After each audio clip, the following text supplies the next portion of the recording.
welcome to the April 27th meeting of the Lake Forest Historic Plan Preservation Commission. Excuse me. The commission is here tonight to work together with all of you, property owners, neighbors, and architects to continue the tradition that was established nearly 40 years ago in this community. That tradition is a review process that allows community members to work together to preserve the qualities and the unique character that make Lake Forest a special community. The City of Lake Forest is committed to conducting open and democratic meetings, and to achieve that goal, meeting procedures have been adopted by the Commission. A copy of the procedures is available at the back of the room on each agenda.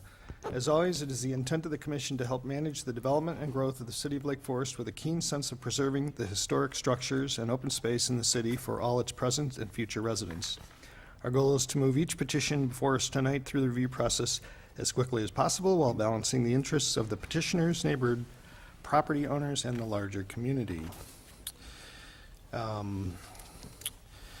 think we're going to start with a quick introduction of the commissioners, so if we can do that. Mary Ellen Swenson. Virginia McTier. Guy Berg. Kurt Peretz. Fred Moyer. Bill Ransom. Thank you. And we would normally approve meeting minutes from the previous meeting. I think those have been tabled till next meeting. You had an introduce the staff. There you go, at the request of staff. So with that, I'm going to move quickly into our first agenda item. And this is for an information-only session, I believe, for 580 Broadsmore Drive. This is a property that has been before the commission before and has had several actions. So I think we'll let the petitioner give us the presentation, and then we'll follow up with the staff report. And I don't know that, I guess I'll ask if there's any ex parte conflicts. I don't know if there is any on this, but I see none, so that's good. Great, thank you. Thank you. Hello? Hello? Does it need to be? Hello? Yeah, it's on.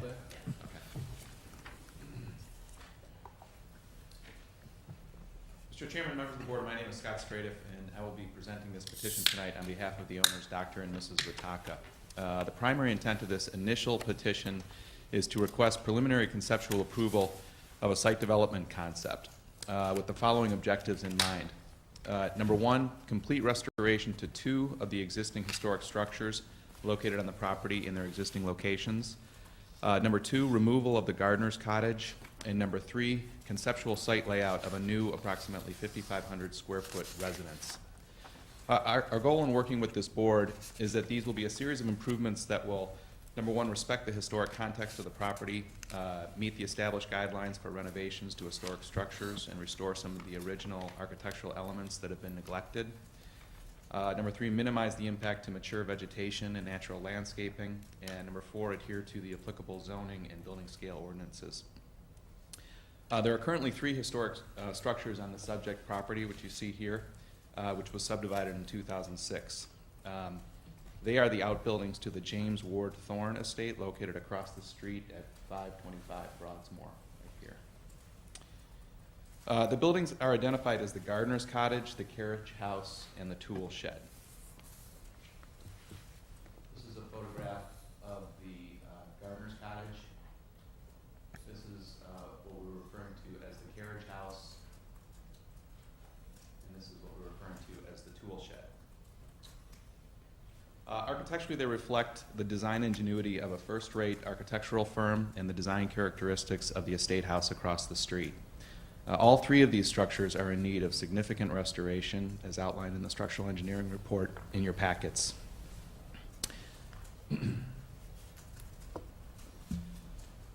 We have studied several alternatives for this property in an effort to determine how to best incorporate a new home into the context of these existing structures, and have come to the following conclusions. Given the proximity of the gardener's cottage, it is nearly impossible to design a new home on this lot that wouldn't compete with or overshadow the gardener's cottage in its existing location.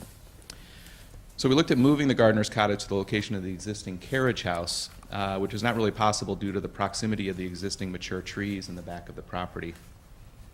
We looked at moving the gardener's cottage to the front of the lot, which I believe was presented in the previous petition, and that doesn't really make sense, as it would be positioned in a way that doesn't really relate to the original estate Additionally, it will further compromise the already deteriorating structure, and it poses a concern to the neighbor to the east, as outlined in the minutes from the previous hearing in July of 2008. The adaptive reuse of the gardener's cottage would also significantly alter the building's integrity, whereas the use of the other two structures would be maintained primarily as they are as utilitarian outbuildings. So given that all three of these structures were original to the estate and are in need of complete restoration, and assuming that we could restore the carriage house and the tool shed back to their original condition and use, we feel that they would have an equal importance to the gardener's cottage. And we feel that by preserving the location of these two buildings, we do a better job of representing the sort of the magnificence and scale of the original estate. These two buildings will also continue to serve their original purpose as outbuildings. And finally, the property owner is currently willing to invest a considerable portion of the project budget towards restoration of these two buildings, which is beneficial to the city of Lake Forest and its residents. So with this concept, we are seeking your approval to move forward with the design of the new home. The existing private drive and curb cut will be reused, mitigating the need for any further interruption to the street. The new house will be French design. The plan will reflect classic Beaux-Arts planning, simple composition with careful focus on the main focal points, good proportions, and clear circulation and organization. The palette of exterior materials will be limestone, stucco, slate, copper, and wood, similar to the existing buildings and the estate property across the street. The design of the gardens and landscape is very important to this project, and a plan will be proposed with the design of the new home that will maintain the visual connection to the existing estate. And the proposed new design will comply with all zoning and building scale requirements for the 1.82 acre property. We'd only ask the appropriate credit towards the bulk requirements would remain intact for the restoration of the existing historic structures. So with that, we hope the board has a clear understanding of our intent for this project, and we would like to request conceptual approval to move forward with the design as stated. Thank you for considering the petition. Great. And I think we have a staff report. Kathy? Thank you, Chairman Parris. This is brought forward to you at this early stage in the process, really at the urging of staff. Staff met with the property owner and his architect. And given the long history of this property, the discussions, the interest of the neighbors, we really felt it was fair to the petitioner and really fair to the neighbors and appropriate for the commission to hear an early presentation on this project. As Mr. Stradiff described, this property has probably been in city discussions since about 2005. The original subdivision creating the separation of this parcel from the estate house to the south occurred in the 80s, I believe in the late 80s. So that's when the true separation occurred. Broadsmore Lane was constructed through there. What remained on the north side of the road was just about a 3.6 acre property. In 2006, the City Council approved a re-subdivision of that property, which created this lot as it exists today.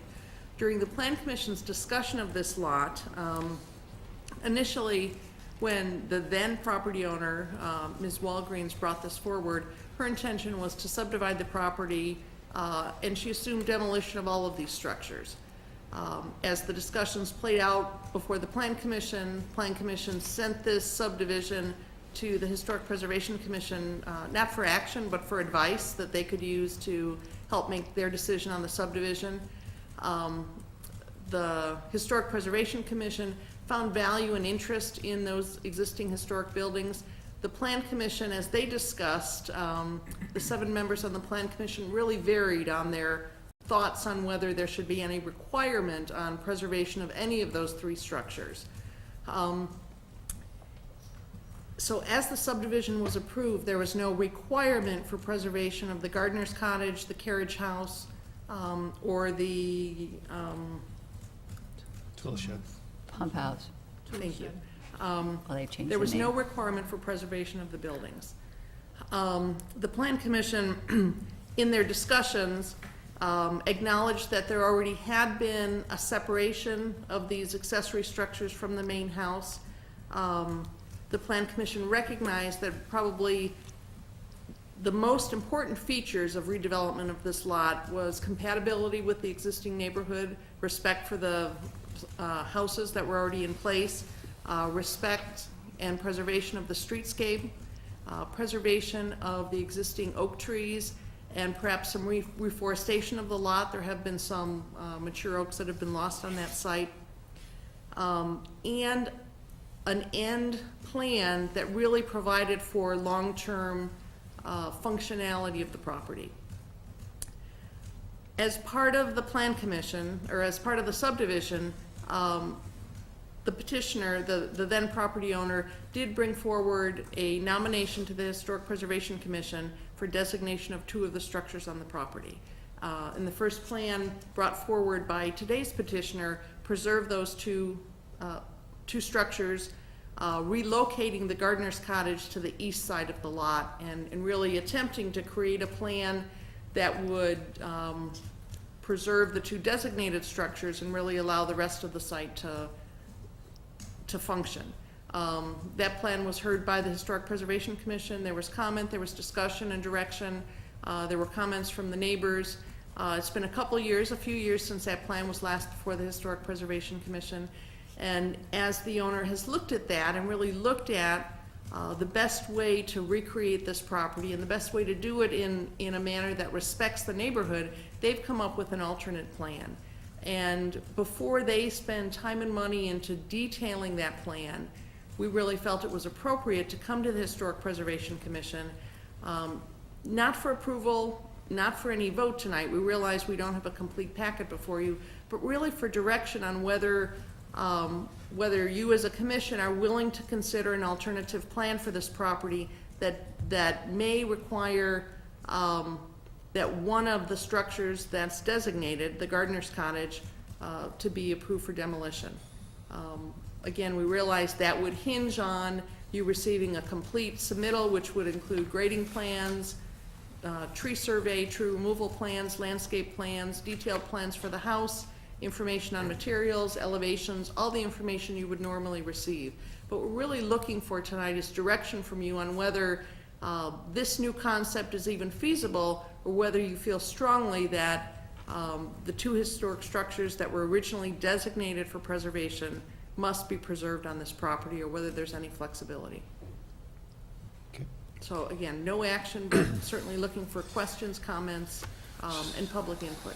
So- And I do want to add that staff did receive a few calls on this property, concerns about changing of the concepts that have already been on the table, changing plans that have already been part of the public discussion.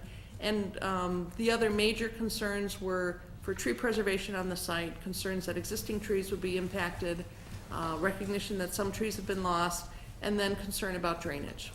So were the neighbors notified that this would be on the agenda for this evening? Yes, They were. we did standard notification, Okay. even though this isn't a formal petition. Thank you. This was notified as normal. Okay, and a couple of questions, if you can. I think there were a few people who, or at least 2, that were on the commission at the time this last came before the commission, but I was not here. Do I understand that the original requirement that, for when this was subdivided into 2 lots, was where the requirement came from that it be considered to be landmarked or designated as historical? And if it weren't for that, it would not have been in the Historic Preservation District? The subdivision approval itself, the special use permit that approved the subdivision, did not require preservation of the structures. However, given the input the Plan Commission received from the Historic Preservation Commission, the petitioner was encouraged and did have an independent historic survey done, and she did come forward to designate 2 of the buildings. I thought it was a condition of that approval from the Plan Commission. It was not a condition of the Plan Commission's approval. Okay. I thought it was a condition that she attempt to get the designation. Could you, if you could just check that real quick, and the stuff that we're looking at, because that's interesting. But prior to that, it wouldn't have been in the historic district. Correct, So it wouldn't be, a demolition wouldn't have been reviewed by this group. correct. Okay. I'm trying to be sure that the original intention of the Plan Commission was, that it was, I want to know whether it was their insistence that required this to be designated, because I thought I read in the information that was submitted that the property owner was not a fan of landmarking the properties. And that she was doing it because it was a condition of the subdivision. And let me be clear, the special use permit that approved the subdivision, the final approval document does not have a condition that any of the buildings be saved. Understand? The Plan Commission, although their views were all over the board from don't require it at all to let's send it back to the Plan Commission, the Plan Commission did defer to the Historic Preservation Commission and encourage the petitioner to have the Historic Resources Survey done and then to act accordingly with that Historic Resources Survey. And that survey did identify the pump house, and I can't They've changed remember the the name. structure. The pump house and the gardener's cottage as being the structures that had the So, most so integrity. Kathy, I'm looking at the excerpt from the October 25th meeting. Of the which is Plan Commission or HPC? The information that was just provided, the third page, which is the third white page, which is the excerpt of the 25th 06 meeting, second page halfway down. He noted that the Plan Commission included this condition of approval based on previous comments received by the Historic Preservation Commission early in the process. So it's the fourth paragraph, 1, 2, 3, 4, fifth paragraph down. So I read that the consideration for the landmark designation was a condition of the Plan Commission's approval, not that they actually get it, but that they apply for it. Correct. The Plan Commission, although they had differing views, they did issue a condition at their meeting on September 13th, 2006, that the owner shall submit an application for consideration of local landmark designation for the Gardener's Cottage and Pump House to the Historic Preservation Commission. So, I'm just trying to get the track right so I understand the thinking at the time, and appreciate that today's a different day and we can think about it any way we want today. But at the time that the property was subdivided, the quid pro quo, as it were, was that maybe we should preserve these buildings if they're reasonable to preserve as part of the subdivision of the property. That was, I think, that was the background, the way I read the information. Maybe I'm jumping to a conclusion. And that's interesting, because I don't quite read it that way. Okay. I read it that the Plan Commission wasn't sure what to do with it, so it wanted it considered by HPC, you know, kind of push it over to the committee that would, you know, would consider it, you know. And then, and there was a second question the petitioner asked or mentioned in this, and that was with respect to bulk ordinance. Is there some consideration with respect to bulk ordinance because of the subdivision or because of the presence of the existing structures, or are we just, the bulk ordinance applies to this as it would apply to any other lot at this point? I believe, and Ms. O'Neill may recall differently, but I believe the language, and I can't point to exactly where it is, committed that the entire site would be within the building scale ordinance. Okay. That there was no overage granted. I would note that the Plan Commission vote was 4-1 with respect to that condition. So there was a split on the commission, and I think And your reading, explanation is pretty consistent with the minutes saying the Plan Commission really deferred this matter to the Historic Preservation Got it. Commission, I but understand. didn't base their vote on the subdivision on the preservation of the accessory buildings. okay. Didn't they give them historic landmark status, though? The Plan Commission? The Historic Preservation Commission did. Right. But we recommended that. But when I went to the Plan Commission, they did not. They're the ones that really give it, aren't they? No, we give it. Historic landmarks? We give it. The- And I'm also confused because I was on this commission in 2005 when it came before us, in 2006, and 2008, And I thought, that you've changed the names. It was a tool shed, then it was called the pump house, now it's called a tool shed. I understand that being preserved.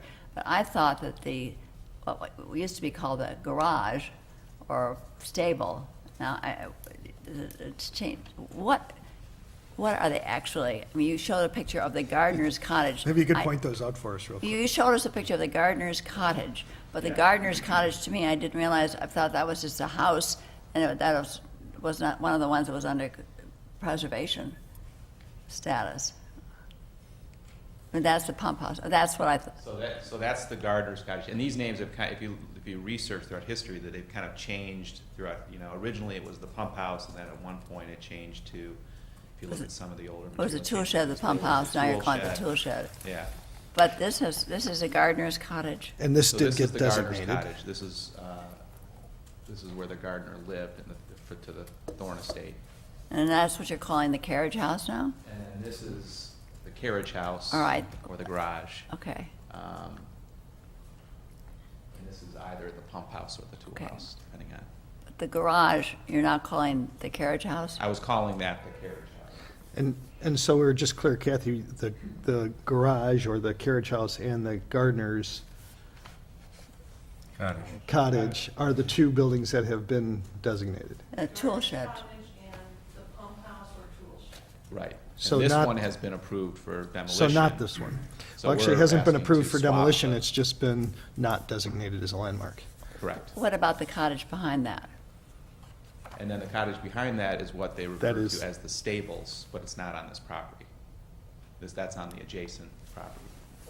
Lot one. That's- Is it really on lot I know I wasn't sleeping through this. So the property line is right here, in the middle of these two buildings, and this is what was originally referred to as the stables. So stables, carriage house, pump house, gardener's cottage.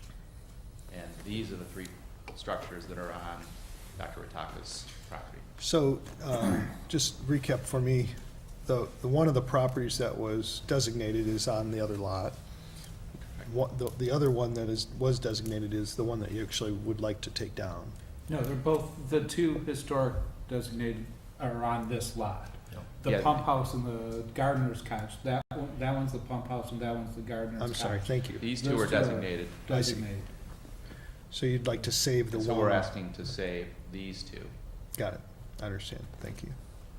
And the pump house is the one that you wish to remove? Is No. that correct? The gardener's gardener's cottage here is the Oh, the one. garden.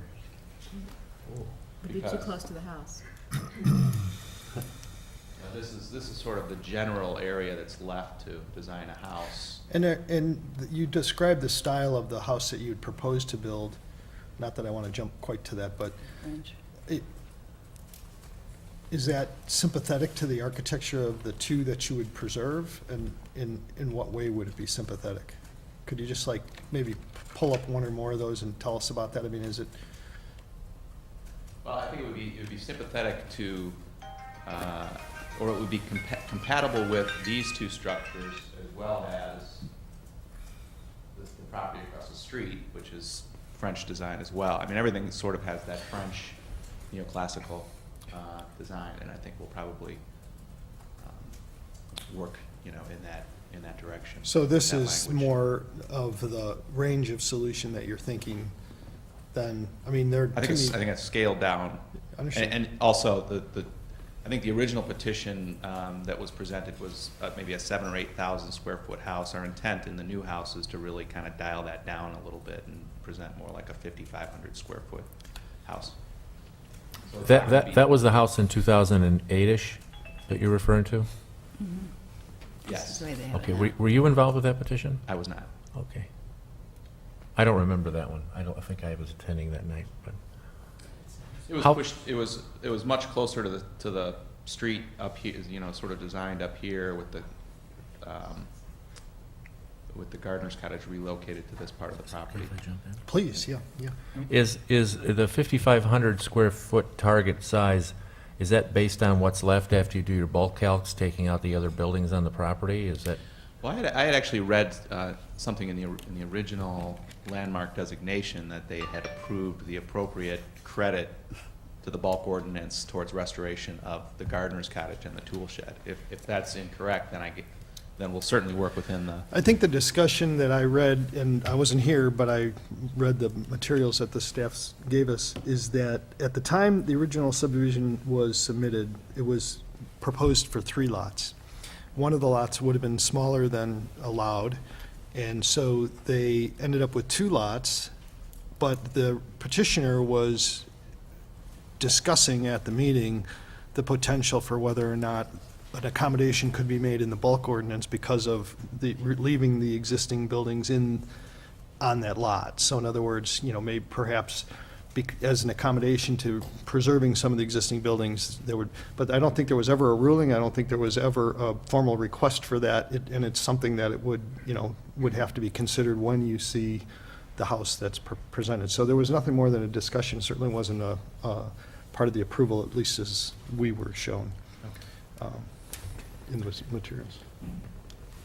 Just, can I ask, you said earlier that in the 2008 proposal, there was discussion about moving the gardener's cottage to the east side.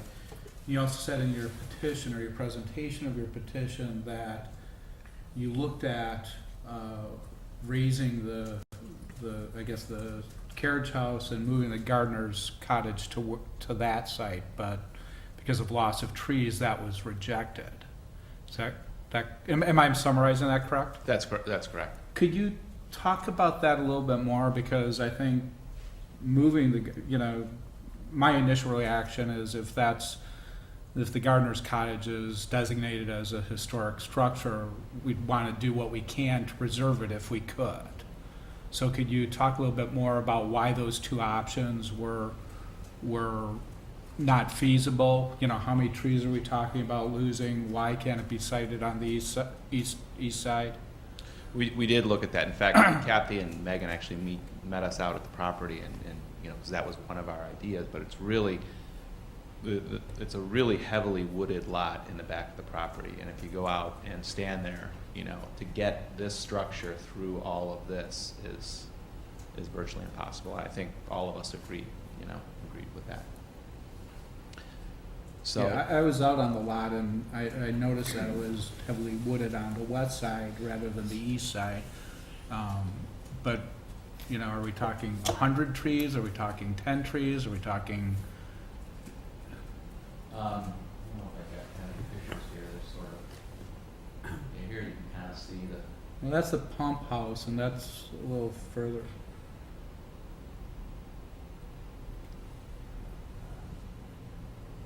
There's some trees in that plan. yeah, so this is, these are all kind of major trees, each one of these dots that you see here. But on the north side of Continues the all through lot here. between the carriage house and and I don't know if you can move it like that, and the gardener's cottage, it didn't seem that there was an enormous amount of Yeah, this trees. is all, I think, open lands out here. This is pretty wooded. If you go out and walk the property, you really can get the sense that it's not really an option. Okay. Unless you just cleared the trees, which, I think Well, that, excuse me. I'm sorry. Kathy, you said that the Plan Commission also said something about replanting or having a recommendation of replanting and reforesting this property because of, I think those are some of the comments we heard in some of the public discussion. okay. I believe there's some fairly large trees that were lost on this property toward Broadsmore. Yeah, it's At pretty some wide open point on- during that process. But there are some pretty significant trees, and I think the idea of retaining that mature wooded character, and over time, doing some replanting so that as trees do reach the end of their lifespan, that there's something that continues that wooded character. I think so. Okay, is it a balance we have whether we want to keep this, is it up to this commission to decide whether we want to keep that structure and suggest moving it and lose trees, or I mean, is that something that we can balance, I guess, is my question. Yes, I think tonight you are being asked for an overall sense of whether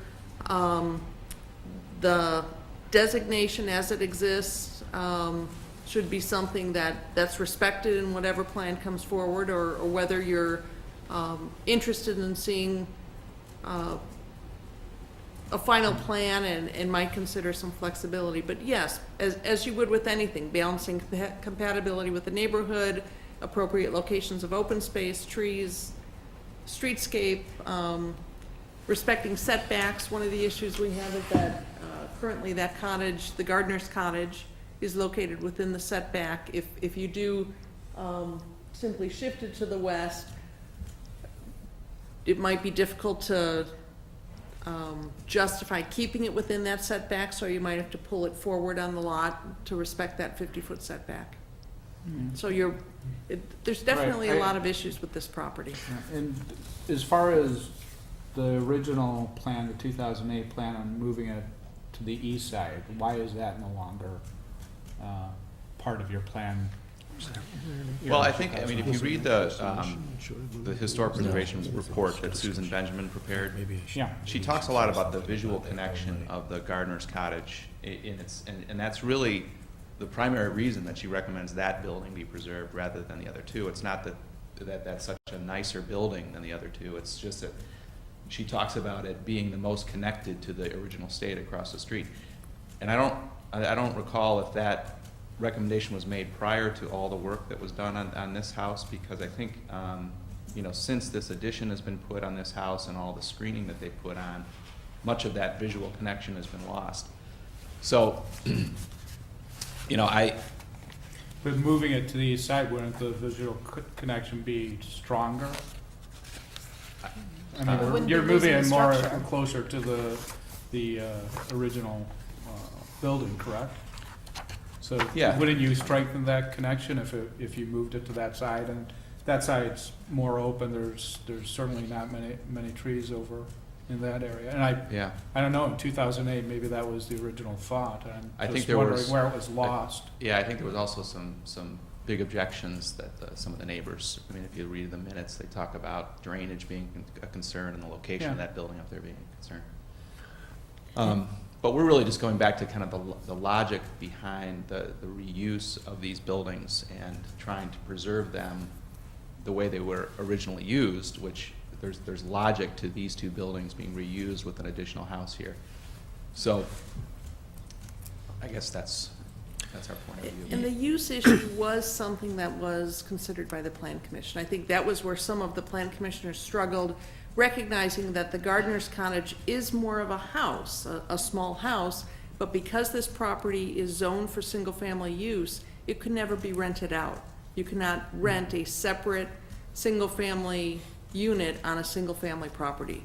So even though it's house-like, it would have to be used as a studio or as a guest house. And I think part of the thought process is that the other two structures really do serve more directly as accessory buildings to a new single-family house. So I think use too, and something that for the long term would be functional not only for the current owner, but marketable and acceptable in the neighborhood.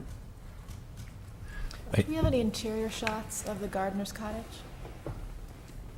I believe there are some in the structural engineering report. I don't know if you have that in your packet. We've never seen them. When was the last time someone lived in there? No one's living in there now, right? It is, Interior, I don't see any interior shots.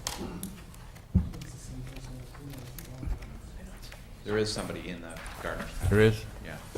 When this came before the Historic Preservation Commission, what I remember is that before the Ratakas remodeled the house and sort of blocked off what you could see for the house, it was, so you could see the Thorn House, could see the other places, and so it kind of, the history of it.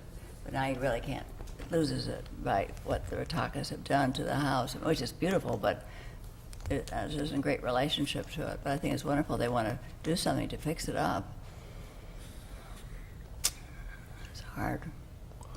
You know, I recall the evening when we discussed this designation, and it was rather early, I think, when I joined the commission. And since then, I think it's been 5 years of occasionally designating, having one of those wonderful evenings where it's kind of a celebration and basically devoid of any controversy, which can characterize some of our deliberations. It's kind of a love fest atmosphere. It was a real dud. I was kind of confused about the whole atmosphere. It wasn't as if this person was willingly consenting to designate these things. It was sort of, I wasn't quite sure what the mechanism was that was driving it. It was kind of curious. It was half-hearted, perhaps. And it was as if it was being requested, but almost as, I don't understand, the evening Well, I was think the really request was a strange. condition of the. You know, it wasn't particularly mandated, as if I recall correctly, and we basically just kind of gave her what she wanted, in a sense. I don't know, it's an interesting situation because with this lot, the original estate is bifurcated now by this lot, this winding road. It's been replanned for another type of use, and the idea of there's an ambiguity now because we're gonna be adding another house in a house, and it's a little bit of a bugger right now, you know. And I don't know that the direction in the beginning was all that great on the part of the previous property owner. It was, you were there, Virginia, I don't know if I'm Oh, she brought relating. Susan Benjamin, and that was wonderful. Yeah, and I even had the feeling that perhaps that wasn't necessarily, I wasn't sure if she really knew what she wanted to do. in She this wanted not to particular have any case. of that there because she wanted to sell it for 3 lots, I think. Yeah. So she was trying, you know. So we came to us because it was historical. And the 3-lot concept was to allow the cottage to remain on its own lot and sell it as a small parcel, as we've seen done with other estates. And I believe there was some neighborhood objection to that, really some discomfort about having a very small lot. And the Plan Commission also didn't support that. They really felt that 2 lots of an appropriate size that fit in with the neighborhood was more appropriate. And I think the preservation issue, there was some urgency and some real interest in the part of the property owner of moving a subdivision forward. So, you know, in hindsight, if we had perhaps required a more extensive plan before designating any of the buildings, that might have allowed this to be a more cohesive property at this point in Thanks. time. Well, why don't we call that a rep for the questions to the staff report, and let's see if there's any public testimony, and then we'll have a chance to deliberate a little more, okay, if that's okay. So I'll ask if there's any public testimony from anyone. Please come on up and state your name and. Thank you. My name is Dick Block, and I'm the aforementioned neighbor to the east. There you go. At Thank you. 510 Broadsmore. And I'd just like the opportunity to give you my perspective. And before I do that, I'd just like to start by saying I'm not here to oppose anything necessarily. I don't know the details of what's being proposed. But I do feel confused, to use one of your terms, and somewhat hoodwinked, as I spoke to staff last week when I got the notice in the mail, and I'll explain why. Mrs. Walgreen's been referred to several times now, the property owner back when the subdivision was first considered. I can't speak for her, obviously, but I believe that her key interest at the time was to make the property more marketable. She had gone through a divorce with her husband, properties had been separated, she wound up with that property and was trying to market it at the time. The neighbors on, I don't know how familiar you are with Broadsmoor itself, and then Little Northcroft Court off to the side forms a single little subdivision comprised of the original estate property. There's 11 of us there in addition to that property, and the neighbors were unanimously opposed to any subdivision of the properties, and we were particularly appalled by chopping it up into 3 different lots. I don't remember what Mrs. Zerniak just mentioned, that one lot was supposed to be for the Gardener's Cottage. I thought the original proposal was that everything be demolished and it just be chopped into 3 lots. As discussions ensued, you know, the neighbors, we wrote a letter, everybody signed. The neighbor to the rear of the property on Stable Lane also objected. There was lots of testimony from lots of different people, including, I think, the Historical Preservation Society got involved. I think Mr. Miller testified, but I could be wrong about that. it's been so long, I don't have any of my files. We had a big, thick file a long time ago. And the reason I mentioned the word hoodwinked is because the neighbors at least felt that this had been finally resolved. And the neighbors' understanding was that it had been resolved in the same way that you mentioned, Mr. Chairman, that there had been a compromise, if you will, that the agreement was to let her subdivide it into 2 lots, but that the lot to the east, immediately west of me, was going to carry 3 restrictions on it, and those 3 restrictions were going to be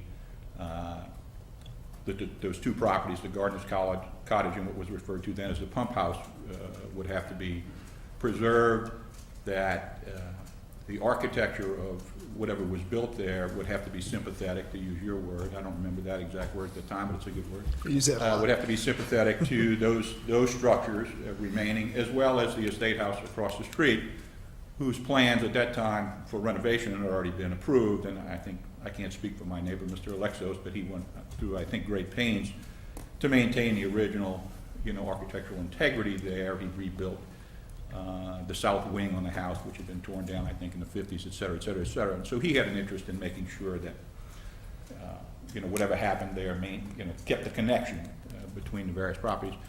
And then lastly, that, it's already been talked about a little bit, that what would otherwise be allowable in bulk for new building would have subtracted from it. My recollection is just the Gardener's Cottage. I don't remember having subtracting the pump house or anything. Those were just, that was going to be storage or something of that nature.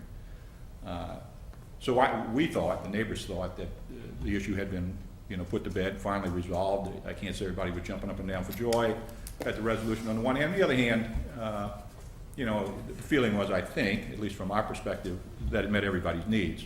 Like I say, the neighbors came to the table hoping that it wouldn't be subdivided at all. The trees, the new construction impact there, all the things that have been mentioned, the historical significance of the Gardener's Cottage in particular. I remember Mr. Miller weighing in on sort of the uniqueness. He talked about the uniqueness of the gutter design, as I remember. You're way out of my league here now, and you're bailiwick, but a lot of discussion, took place a long time ago, and from my perspective, I know some of the other neighbors' perspective, it had been put to bed. And so when I received this in the mail, first thing I noticed was destruction of the Gardener's Cottage, and it just didn't seem consistent with the recollection. Obviously, as lay neighbors, nobody went back and saw the final legal documents, et cetera, et cetera, et cetera. So I guess I would like a better understanding of, what the legal background is, you're saying there are no restrictions.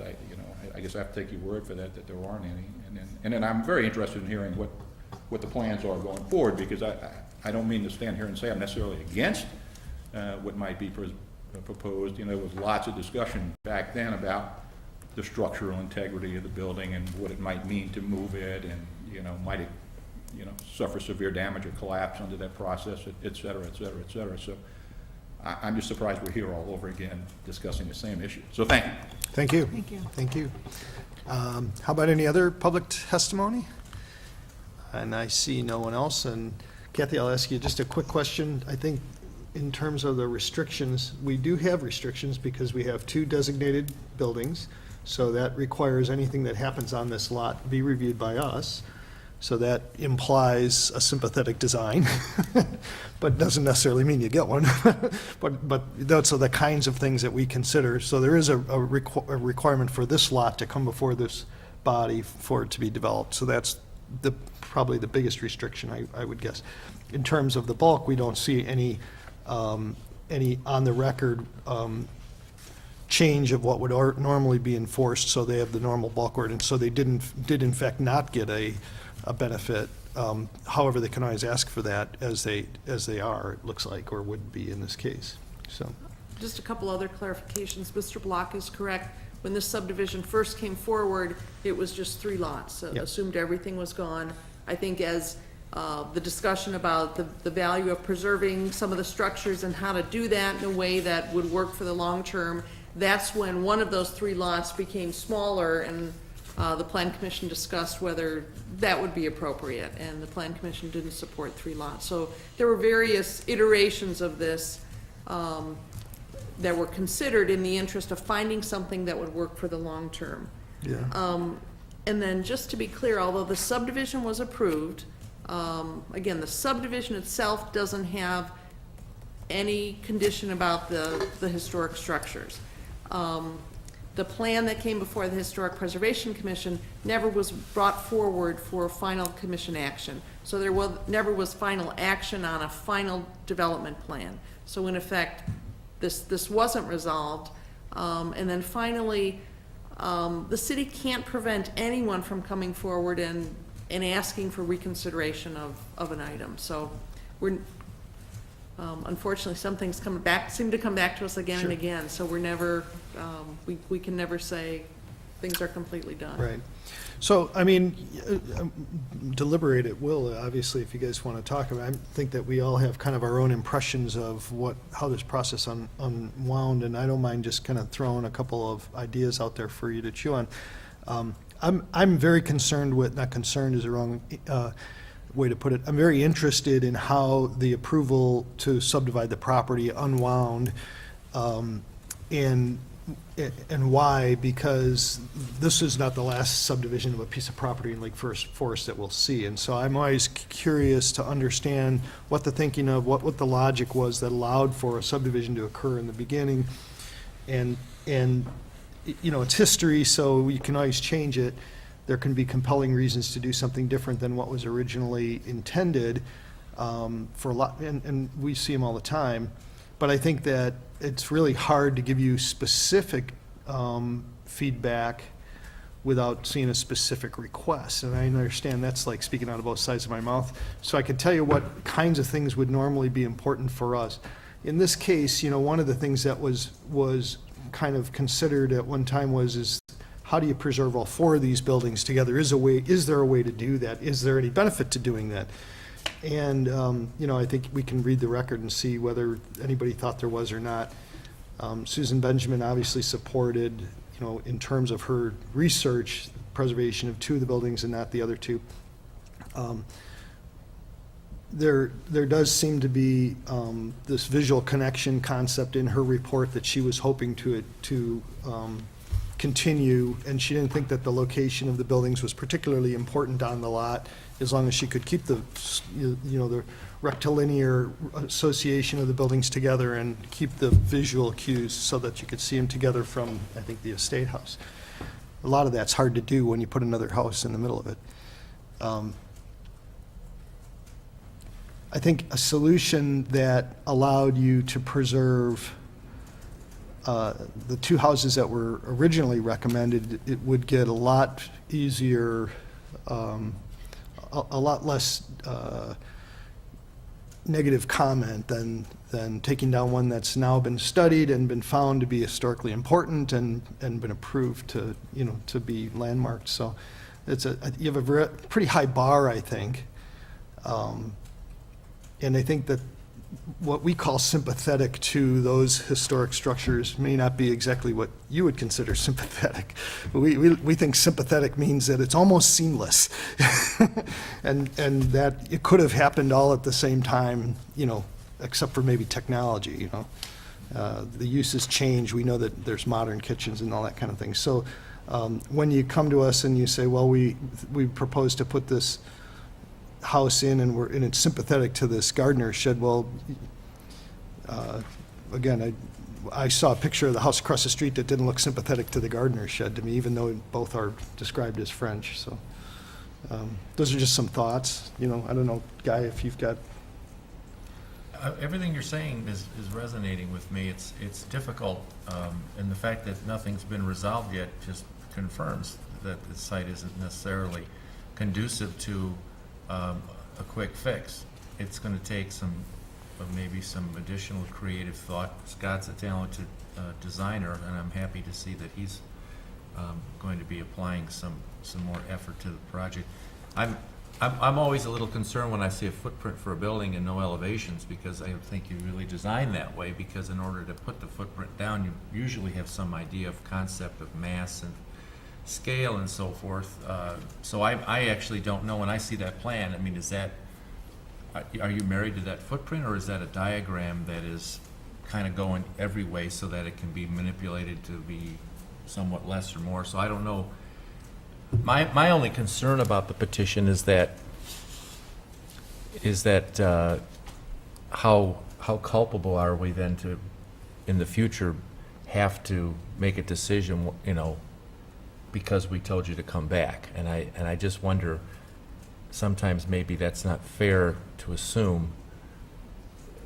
I think you can't assume it at all. I mean, And at the same time, I'm not trying to be unhelpful, because I think that's one thing we always strive for on these commissions, is to be helpful to the community. We want to see improvements, and I've seen you make improvements to the community, so I know the process works. I believe in it.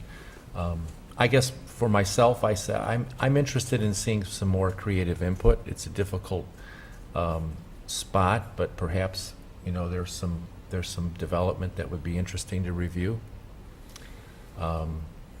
The scale issue of a building is interesting here, because the building across the street is, I think, on higher ground to begin with, and the scale is pretty overwhelming, and it has the ground to pull that off, more or less. It's on a big site.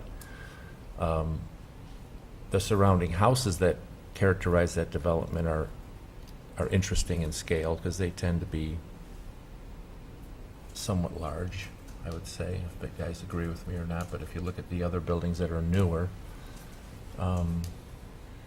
it sounded as though you were thinking of trying to be a little bit more diminutive in your approach to your building. I mean, that's why I'm saying, when you see the footprint, I have a picture in my mind of maybe what that might look like, and I guess we'll have to just see. I would like to see the scale of something fit the size of this lot. It's not as big as the one across the street, I guess I would say.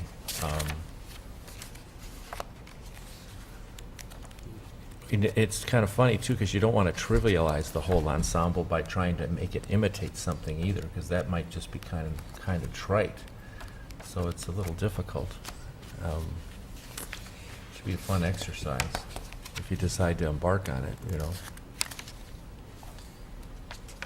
Being relatively new to the board, I'm a little uncomfortable in demolishing something that's been designated. Can you give me a little bit of history and, you know, how many times it's been done, and is it done often? Is it done not so often? Is it craziness?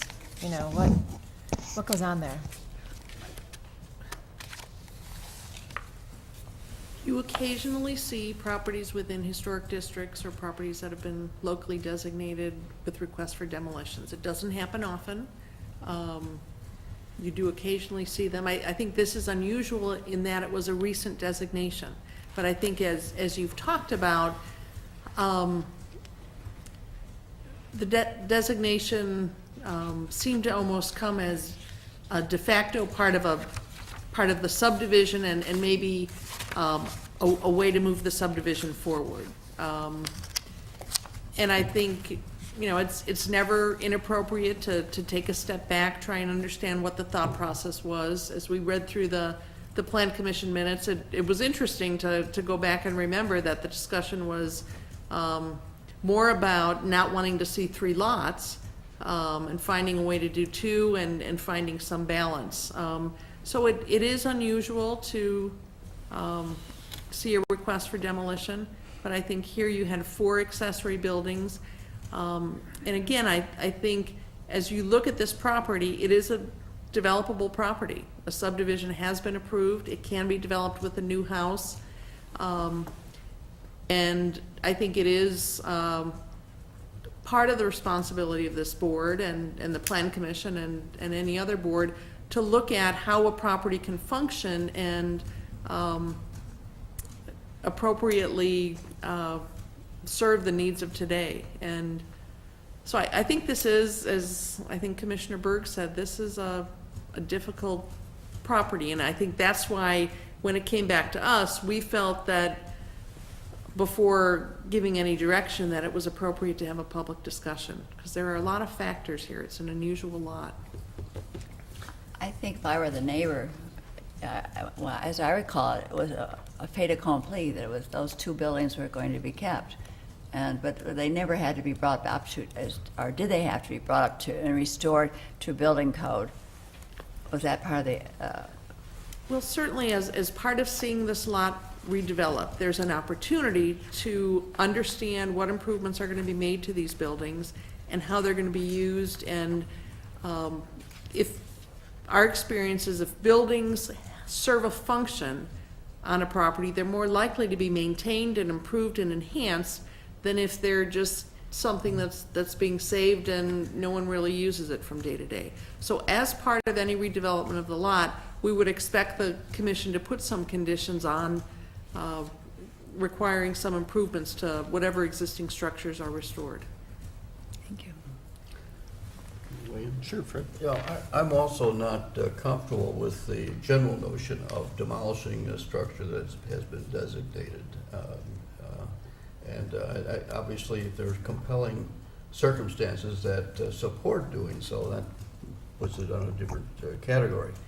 I am not convinced that it's necessary for this structure, the gardener's cottage, to be demolished. To understand the difficulty, or let's say the loss of trees on the western part of the site, understand the issue of being within the setback on the north, but I have not heard enough about the east, or let's say I've not seen in the footprint. I think we've heard that in the east it didn't have, when it's relocated to the east, it does not have a relationship to the house as it might have had as a accessory structure, or even integrated, as Commissioner Berg has sort of alluded to, a seamless relationship perhaps. And we're saying because the footprint is far away from it. Well, the footprint hasn't been built yet. So the awkward relationship that it has in the east to the proposed house is only one that is being created, an awkward relationship. And would make me want to look at how a comfortable relationship might be developed with the footprint of the new house. Having said that, when the house was, or the gardener's cottage was previously proposed to be in the east, I'm wondering if there was any objection raised by the other property owners in the area at that time. Sure, please, thank you. Please introduce yourself one more time, because we've got folks at home. Dick Block, 510 Broadsmore Drive. Thanks. Immediately east of the property that we're talking about. The subdivision of the existing 3.75 acre parcel was really dealt with separately from detailed plans. I don't even know if detailed plans were ever developed, but more definitive plans for what would go on 580, what would go on that lot. So it was more conceptual in nature at that time, and as the petitioner mentioned, I remember expressing some potential concerns, not knowing what the details were, moving that gardener's cottage to the east side, to my side of the property. My house is even further east, and I have a swimming pool and open yard there immediately adjacent to this property. So the idea of having a two-story structure right across my fence from the swimming pool, obviously, causes some concern. And as was mentioned, I think drainage would always be a concern. For me, that tends to be the low point in the area, and I wouldn't want to see something happen there that would cause my yard to flood or what have you. But I think from my perspective, you all have sort of hit the nail on the head when you talk about it not being an easy or a simple situation. I think this was the reason why the neighbors had concern about subdividing the property at all. I think the neighbors collectively, our major concerns were, and I don't want to particularly list them in any order, sort of the park-like nature of the existing property, lots of trees, open space, fit in well with the neighborhood and what was next door. The density issue, if you start to subdivide, we talk about this gardener's cottage, it's kind of euphemistically named as a cottage. This is, I remember, like 2,200 square feet of house. It's a fairly substantial house in its own right. Once you require it to be there, then talk about building something else roughly the same size as my house in addition to it. Density, at least in layman's terms, becomes an issue. You're talking about a sizable structure in the carriage house, if that were to be maintained, a sizable structure in the gardener's cottage. And the pump house is fairly small and fairly remote to me, so it's not a large concern of mine. And then lastly, the historical nature, the connection, the sympathy again with the home across the street, the original estate home. Those were the three broad concerns of the neighborhood. This park-like grounds, the density issue, and the architectural or historical issue, and that's really Wall's bailiwick. And I want to stress again, I'm not necessarily against anything. I sympathize with the complexity here, and I sympathize with the challenge associated with keeping a 2,200 square foot structure and then building something, commensurate with the other houses in the neighborhood. In addition to that, it's, that's not going to be easily done on that lot. So I'm not necessarily against hearing any creative ideas, and I suspect the other neighbors aren't either. We haven't had an opportunity to really talk about this. I'm just going from the history of the discussion years ago. We'd like to see a solution that obviously meets all the needs, and the thing's been subdivided already. I don't want to be obstructionist, so I'd welcome a conversation. I'll just put it that way. Thank you. I'm not sure we've given you a lot to react to, other than you can see that it's a tough one because there's lots of things to consider. I find myself wondering if there's a way to incorporate, and this kind of flies in the face of preserving it, but I'm keep finding myself thinking about whether there's a way to incorporate that gardener's cottage into part of the design of a larger house, and I'm not sure that has any real merit to it. It's not a preservation technique, it's a problem-solving technique. I don't know, Fred, I had the same thought in my mind, but not necessarily integrating it, but linking it and using it, however, so that the 2,200 feet becomes part of the 5,500, 5,400, whatever, not totally, but a substantial. It wouldn't be totally efficient because you're stuck with its footprint and would limit its uses. It certainly would not be the living room, for example, or some space that it didn't have. But it nonetheless might serve some of the needs. I mean, it'd be something to explore. I think creativity was brought out by Commissioner Berg, and it's challenging. We have not an easy situation, so I'm not suggesting there is an easy answer, but I think there's some interesting avenues to explore, and they can sort of parallel what. Well, I think one of the things that is appealing about that concept is that it's in a setback already. It's grandfathered in that setback, and I believe that'd be the right way to call it. And bulk is an issue, so even bringing 2,200 square feet, if that is the square footage or approximate square footage of the building, back inside of the lot, pulls it into the neighborhood more and will make the bulk of the eventual building feel larger from the street than if it were back in that setback. So it's kind of flies in the face of the whole setback concept because there just happens to be woods behind it. So it's just a observation. And If that was done, could somebody live there? Because you were saying, no, I think that still is a zoning issue, not a building. I mean, if they made it bigger, it just, It's a single-family zoning, so. I think Virginia meant, could they live in, you mean if they remodeled it and added Yes. on to it, could you live in it? Sure. Oh, I'm sorry. That would be the idea. that Thank you'd- you. you'd Yeah, I probably thought you meant be as a able to. separate structure. no, I'm talking about if they added on to it, Oh, because Kathy had said before. Yeah, that would be the idea, yeah. Well, if that's possible. Yeah, the idea of having another separate house in addition to that gardener's, then you've got the other one, the one on the other lot, it's starting to get kind of cluttered. Yes, And it As a is. first kind of knee Yes, it jerk, is. and maybe this is the input part that we can kind of just keep on rambling for you, maybe to take some notes, but, that aspect, of course, I thought maybe the neighbor might even be more alarmed by that than he was, well, he's being very polite in his comments, but, one of the things that's hard about adding on to a building is that when you start to eclipse the 100% of what you're adding on to, it starts to become a difficult job to keep the original building still as kind of a premier element. It starts to lose its identity, perhaps.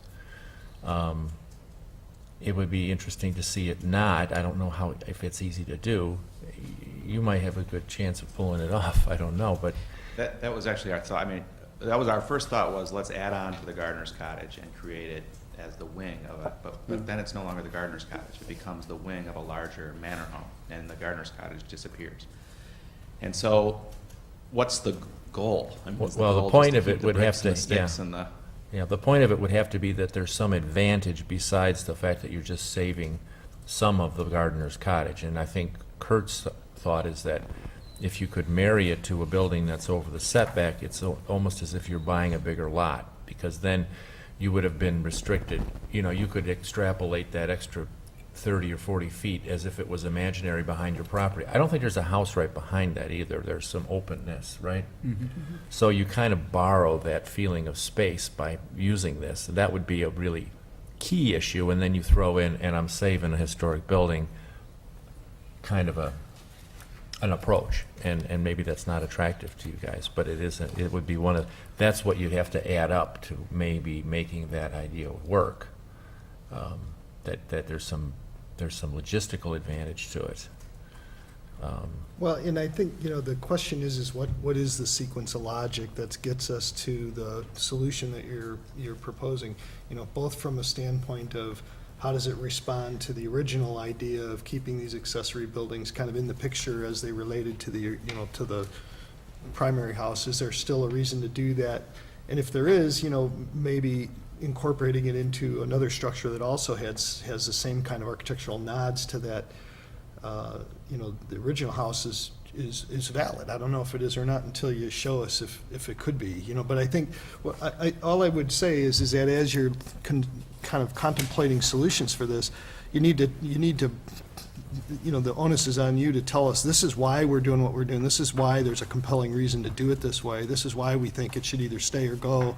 But give us some real, you know, something to chew on, to give, you know, to understand why your solution is better than the solution that's so far been approved. And, you know, I think we're willing to, you know, we're not stuck with, you know, a ruling that exists because of a bunch of conditions that aren't here anymore. We're willing to consider what there is to consider, but I think we're all very wary of, you know, haphazardly recommending the demolition of something that's been landmarked, and also changing direction from where, you know, an initial approval was for the subdivision of a property. You have to give us a pretty compelling reason to do something different, I think. And I'm not sure we can design it for you sitting here. We just give you some reactions to what you're showing us, but I don't know. Yeah, and what that's else. really all I think we're looking for. I mean, we understand Yeah. fully that there's a lot of work to do Yeah. down the road, but what we want to hear from you is either, you know, this gardener's cottage is a sword we're going to die on, and don't even, you know,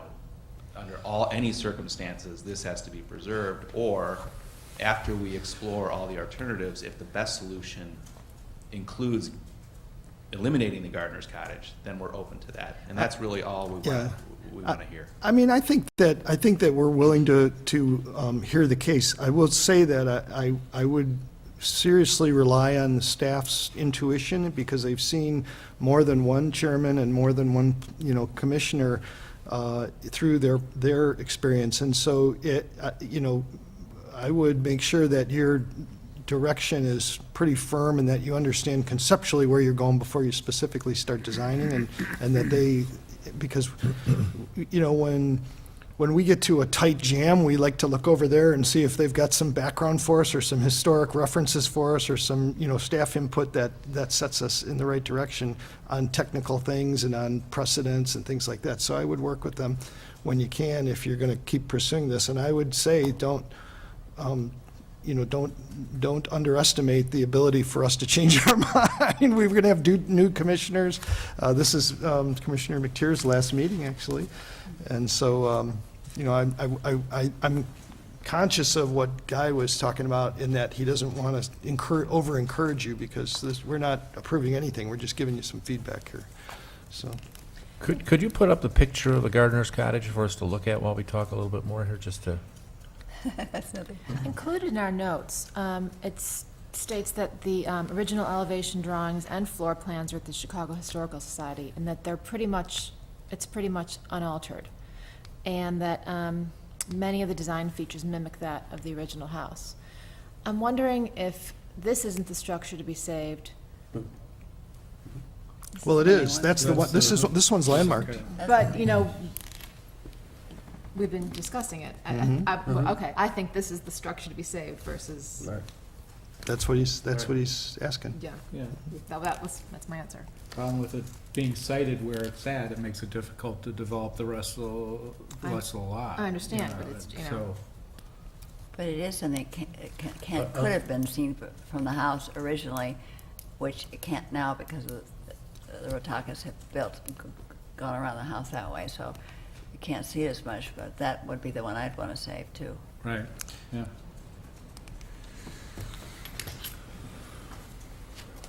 I think one could argue that this has many of the architectural details that mimic the original estate as well, if you look at how the dormers are articulated. Do we have any information on how much Dormers here. Do we the have a carriage shot? house has been altered? There is no, I talked to Art Miller about that, there's no plans on file of the original carriage house, Okay. just the pump house and the gardener's cottage. But the original Benjamin report didn't designate that as, Right. so it was looked at one time. Just to throw out another thought, because we want to be helpful maybe, And you there's no know, hockey game on tonight, so. Yeah. the, Was on late last night. the gardener's cottage, just as its ambiance that it exudes, is, I find it very fetching when I look at it. I enjoy the smaller scale Yes. and the reform and the windows that go through the eave line and et cetera. And I almost think I'd be more sympathetic to something along those lines than to something that would be imitating the main estate home with its hooded dormers and very large, kind of top-heavy, overbearing detailing that was done. It's a very willful act to make that house impress. And almost, some of the detailing, even in the window panes, seem a little bit odd to me, as if they're trying to play a scale game to make the building seem even bigger than it is, at a time when that opulence was indeed sort of, you know, a tour de force for the, you know, the young industrialists of the day. And I wonder if a nice design, whether it incorporates that building or not, or does something, maybe is better served to emulate that gardener's cottage. And I think you probably might agree with me, knowing your sensitivity to some kind of scale issues that I've seen in the past. So as I'm just offering that as something that's occurring to me now, that maybe it's better I say now than tell you later, you know? Well, I I agree, a wholeheartedly competing agree. version across the street. would be- Yeah, I mean, part of the whole concept is that there's two other buildings that this house has to respond to. And to me, I don't think that the house across the street, the original manor house, is sympathetic to these buildings at all. There's some nods, there's some gables and some nods, but it's a completely different scale of building and a completely different kind of sensibility about the building. So, I mean, if you're gonna work with the existing palette of these buildings, that's not the palette. It's not across the street, I don't think. And I think the gardener's cottage is too large to be a minor accessory building to the new house at the 5,400. I think that was expressed before. Yeah. But I don't think that's a reason to eliminate it. I think it is a reason to make the new house relate to it and make it a part of the new house in a link, you know, let it retain its identity, but link it and use it would be a suggestion I would make. So I think that's what we got, unless there's any other questions for you, we'll let you, yeah. Hi, I'm Dr. Attack, with all due respect, ladies and gentlemen, Mr. Block. When I first came upon this property, I had met with Susan Benjamin, and we walked the property, and she had told me that in her report, and I did read her report, that all three buildings were significant, that she felt architecturally the carriage house was more disabled and it should come down, but in no way was it less of a structurally important than the other two. I had also, when we did buy the property, I was told that the gardener's house could be moved to the area where the carriage house is now. And we looked at that, but because of the trees and because of the architectural instability, I'd call it, I'm a physician, I'm not an architect, that moving the house would jeopardize the structure and it would probably crumble because it's all plaster and that little pieces of wood that fit between the plaster. Lath. Yeah, lathe, yeah. And it's all, and the structure itself is cracking in two. One part is dipping down, and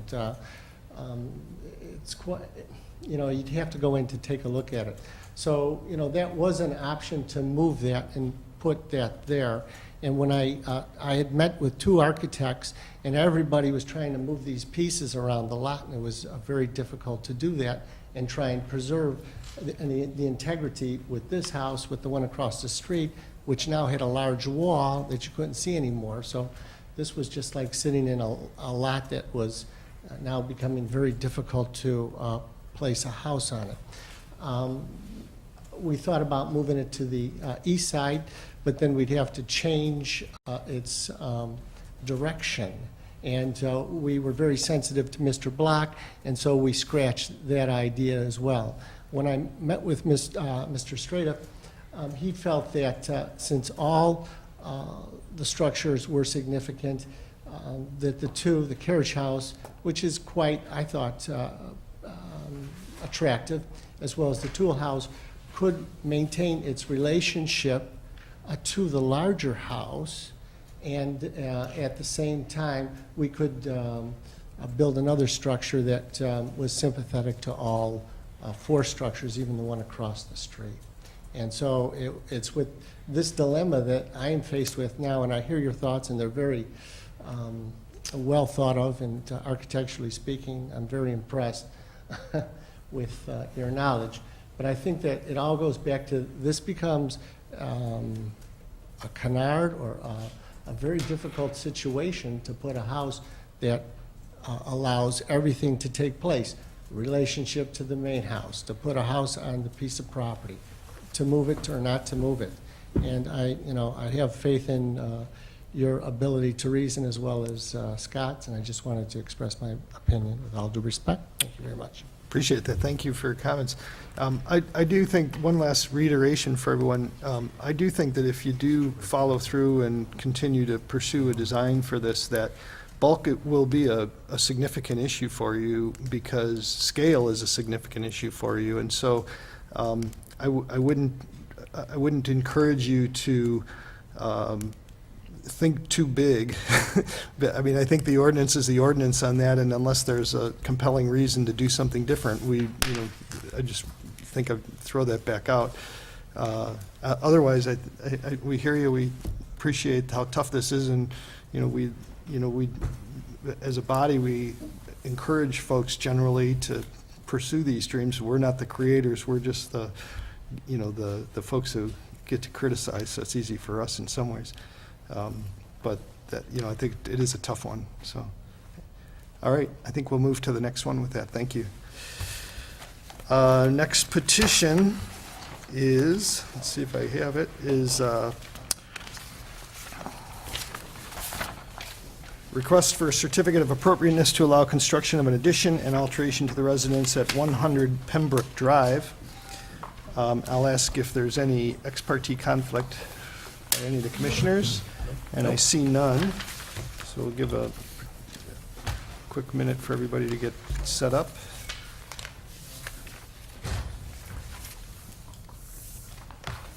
Appreciate your patience sitting through that lengthy presentation. That's a tough one.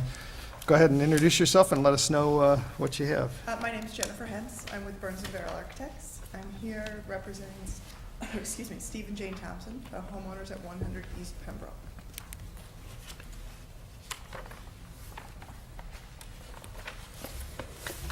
Some of you might be familiar with the home already. It's a historically significant residence. It was built in 1894, designed by Henry Ives Cobb. Originally, this house had no garage, rather a coach house.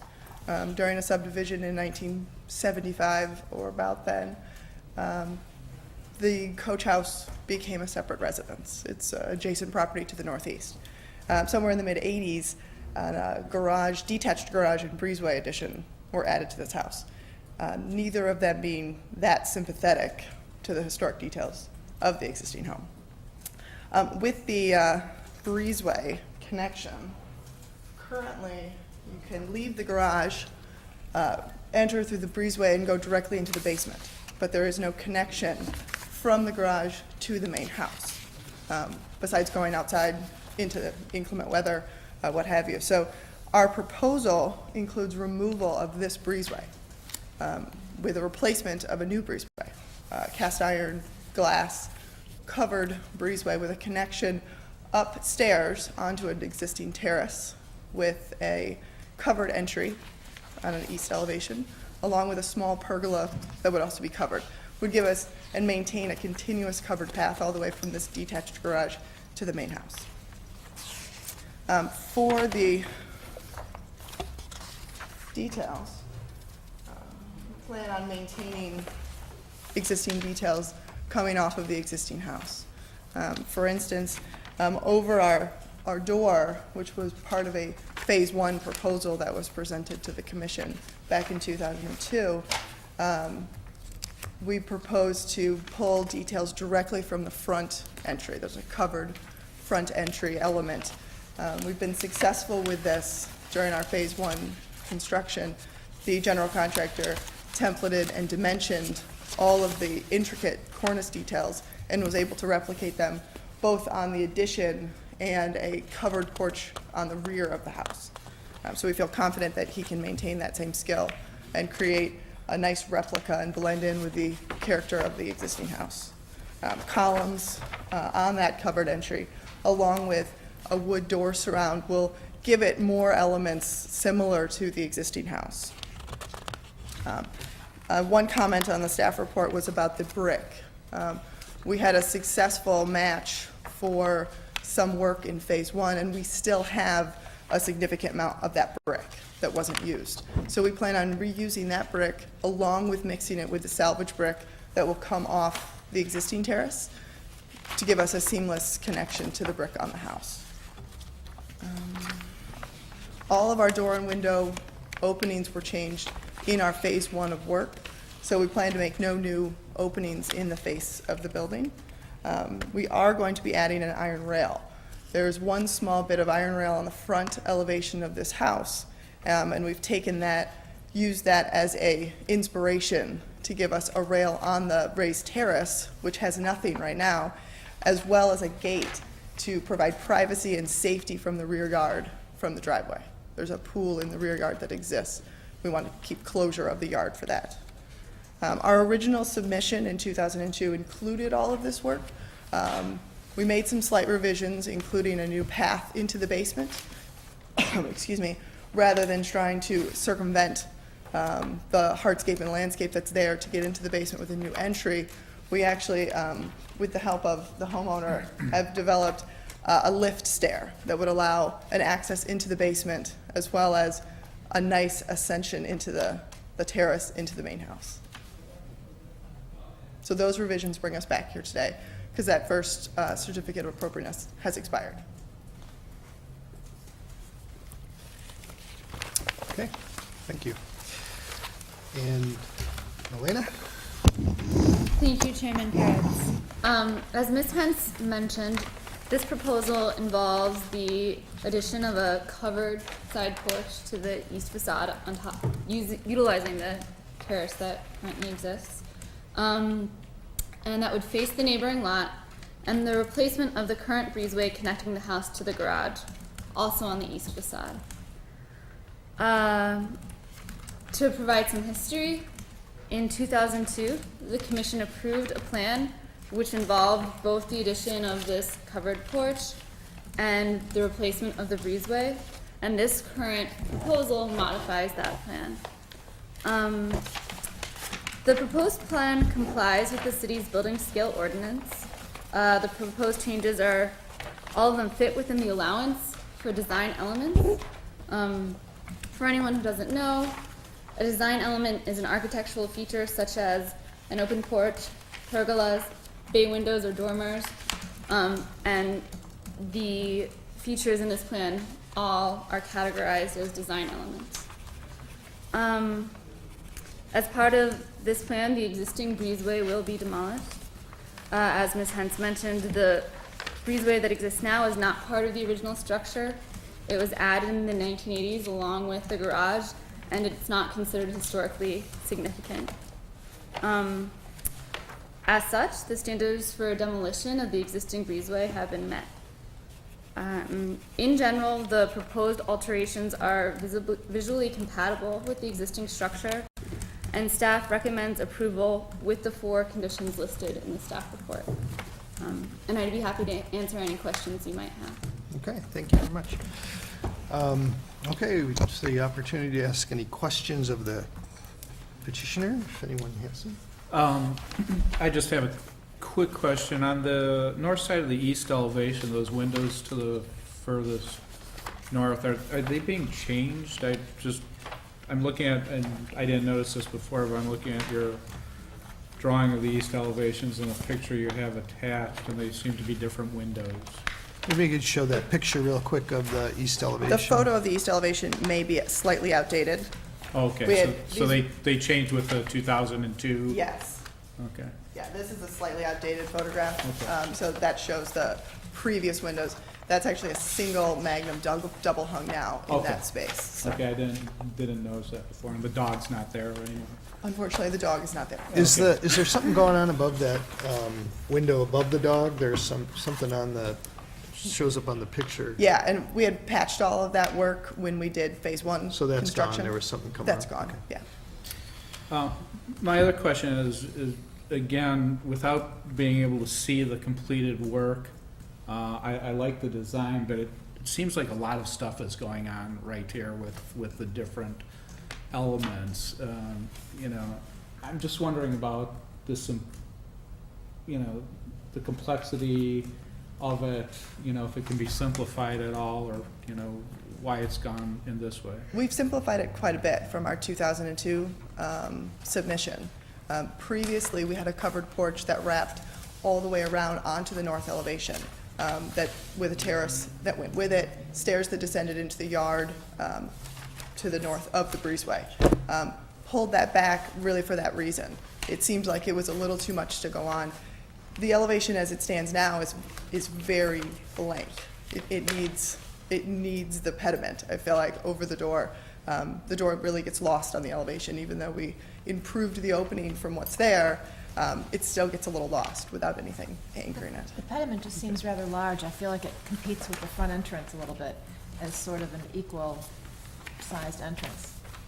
I'm not sure that they're visible together, the front entrance to this one. I think Well, when I drove in the driveway, I mean, you know, you see the front entrance, and then, you know, within 30 seconds, you know, you see the side entrance, and to have 2 competing entrances, you know, within, you know, arrival of the house, it just seems, does anyone else feel like that way?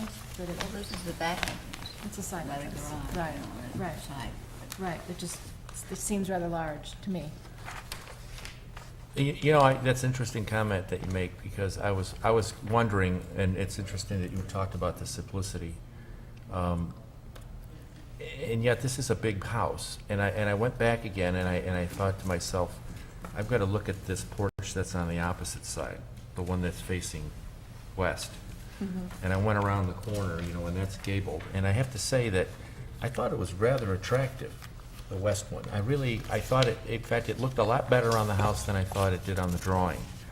And I guess when I look at this side and then I flip to this opposite garage side, they're kind of similar in partie. They have the gable and they're flanked by the horizontal pieces. They're different, of course, because one's a sun porch and one's the other.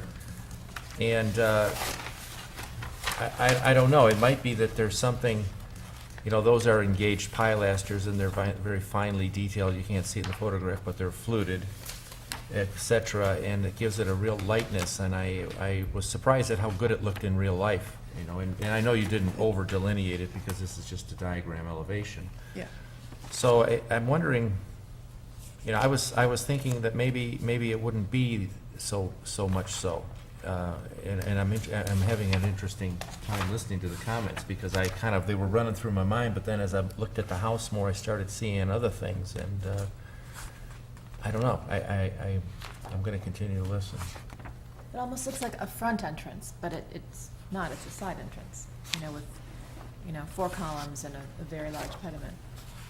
Right, I think it still calls for something, because it is really one of very few places to enter this house. It's a large home of large scale, and really from the outside, there's 3 places to enter.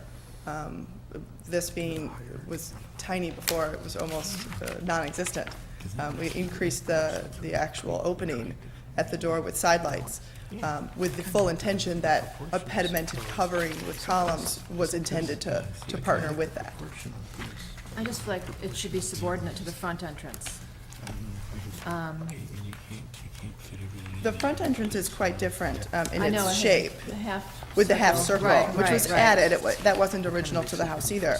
I still consider it significant to the house. Well, It's just a thought. It is quite large. yeah. It's You know, quite it's large. Like the first of side all, I is think it's quite worth large as saying well. that I don't think what we're talking about here is at the level of fussy detail, which we love to do, because that means that the rest of it is really It good. is beautiful. Thank you very much. So that's, take comfort that we're not Right. talking about the scale of the building here. If you go back really quick to that east elevation. And I love the concept, I love the idea, and I love You know, Thank you. the whole design. I just, Put the drawing back up, Yeah. if you will, thanks. I had the pen out, I was working over the elevation, it's really easy to do after the fact, And I didn't really arrive at like, epiphany, it's really better if you do it one way or another. I'm listening to Guy, and I appreciate his comments particularly on this, because he really can see that third dimension on paper, which is that's a really hard trick to do. Lots of times we see a two-dimensional rendering of an example like this, and we send the designer back to the drawing board, then they come back with a three-dimensional rendering of the exact same thing, and we love it. So a lot has to do with the actual relative scale of what's being shown to the rest of the building, and how it turns the corner, and how the details are all resolved, and you know all this. I mean, we're reacting to a flat piece of paper where part of the drawing is shown darker and the rest of it kind of fades out to the... Right. We can't even see the garage to help understand how that scale goes. I'm sympathetic to the complexity of the solution here. There's a lot of stuff going on here, and I think that's, what Chairman Ransom was talking about. It is a little bit fussy how the covered areas work. So you come from the pediment down to the copper-covered trellis, down to the acrylic or tempered glass covered. And yet I appreciate that that's not one big bulky solution, that, you're trying to keep that, tame that solution by breaking it up into. Right, another difficulty to all that scale is trying to maintain what's happening at the garage. Yeah. I mean, there's a mansard roof coming down very low Yeah. in terms of its proportions to the existing house. Yeah. So maintaining and staying with the breezeway at that line, you're somewhat limited. Trying to go Yeah. up into the roof becomes a little awkward in its proportions to the garage. So Is that that a kept brick? low intentionally. Is that a brick wall that's on the left side of that terrace behind the grill area? Yes, So that's coming up? yes. And is that because of the grill? or Because is- of the grill, not wanting to see the backside of a grill, Uh-huh. yeah. Or let it push off.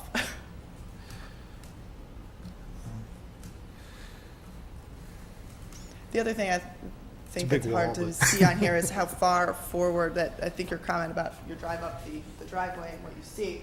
Yeah. Because this is quite farther forward than where our pediment would be. It's at least 3 to 4 feet beyond in scale, and on the 2D elevation, that's difficult to see that. It does look like our pediment is almost the furthest thing forward on the drawing, but it's actually recessed back from the first thing you would see on your drive up the court.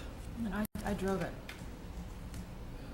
Jennifer, do you have a picture of the house without that side view? What it looks like without anything else? Yeah. The east side? This is the Yeah. fussiest detail in the, I almost rather see the column on top of it. Right. Because the other thing that doesn't tell you on the elevations is the landscape. No, it's just, Right. it just comes up and the grill, no, the grill's here. They don't want to see the grill from here. So it's just turning the corner and coming out.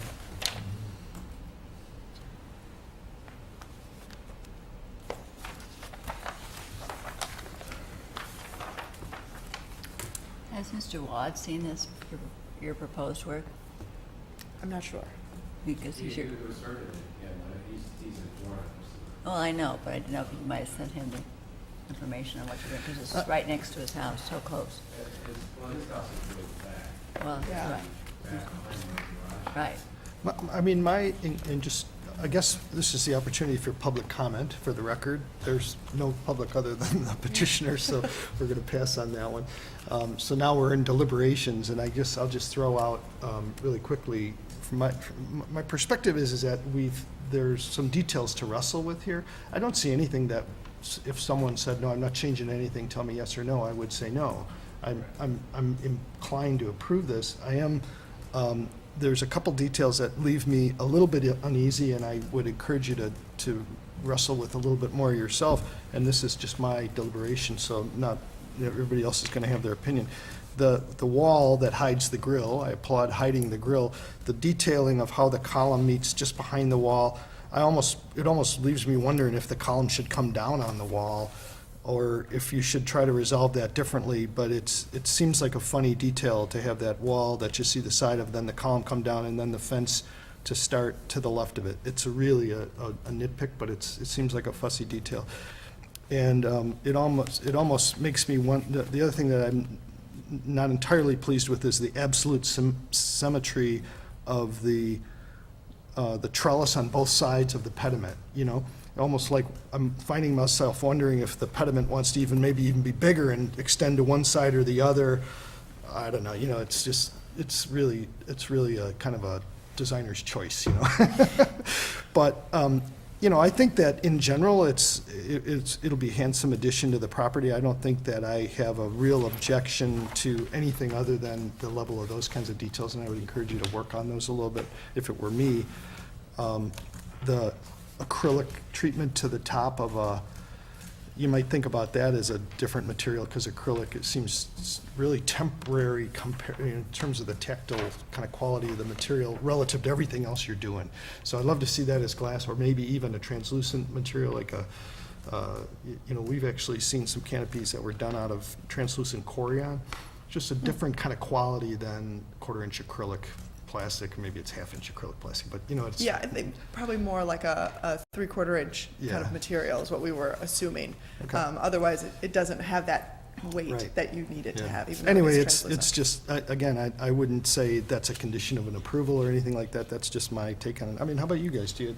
No, I agree with your initial comment that, you know, it struck me as maybe being too busy, but it may be the way it's coming off the page at me.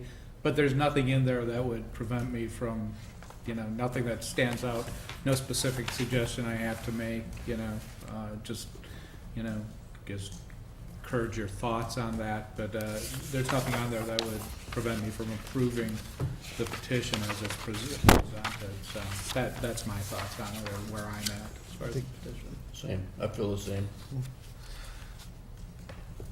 Guy next. Sure, if you have a comment, or Well, Guy I can jump in. just think it's Yeah. such a beautiful house, and you're so lucky to have it. It has wonderful, wonderful history, and I think what you're doing is great. Thank you. I'm very excited about it. Didn't you see it? I think I kind of was segueing into that. I rather think this is going to be fine. I'm as a little concerned about the issues they raised, but I look, you know, at the house a little more, and it's a pretty big place, and I think you can handle this, and it certainly looks so wanting right now at the back, and this was probably your main, more or less your main everyday entry, Yeah. and I think it probably will be a nice asset and improvement. So if you want to go ahead and take some more effort towards maybe a few of these comments, that would probably be worthwhile at this point, but I think you're really on the right track. It might be that wrought iron gate introduces a geometry that's a little, you might want to think about it, but you know, the thing is that this is on the side, it's more intimate, it's leading into the backyard, so I mean, I think you're doing a good job. Thank you. I'm in support of it. So, anyone else? Then I would ask if I have a motion. I'll make my Commissioner last Tier, motion. you get to make your last motion tonight, please. I hope it's a good one. I move that we grant a certificate of appropriateness for the proposed porch and breezeway replacement, subject to the conditions of approval by the staff and their 4 conditions. So moved by Commissioner McTier and seconded by Commissioner Fred. Moyer. Thank you, Moyer. All in favor, say aye. Aye. Opposed? See none. And so the motion passes. Congratulations. Good luck with that one. And I think we might even have a little license for you guys on that one. Let's see, we have the opportunity for the public to address the Historic Preservation Commission for any non-agenda items. I see no public to address us, so we will pass. And any additional information from the staff? Just want to recognize and thank Commissioner McTier. You will have one more crack at the set of minutes, actually 2 more. So we'll certainly miss your comments and your insight and your extraordinary knowledge of different properties. And we'd like to invite you back to the meeting in May, where we can formally recognize you. Thank you. It's been a great privilege to work with you and Peter, who's not here anymore, and Megan. I just have loved doing it. I think you do a fabulous job. I don't know when you ever sleep. You work so hard. I think we all second that, and we'll miss you, so thank you very much for your service. I'll take a motion to adjourn. So moved. So moved by Commissioner Berg and seconded by Second. Commissioner Ransom. All in favor, aye. We're going home. Thank you.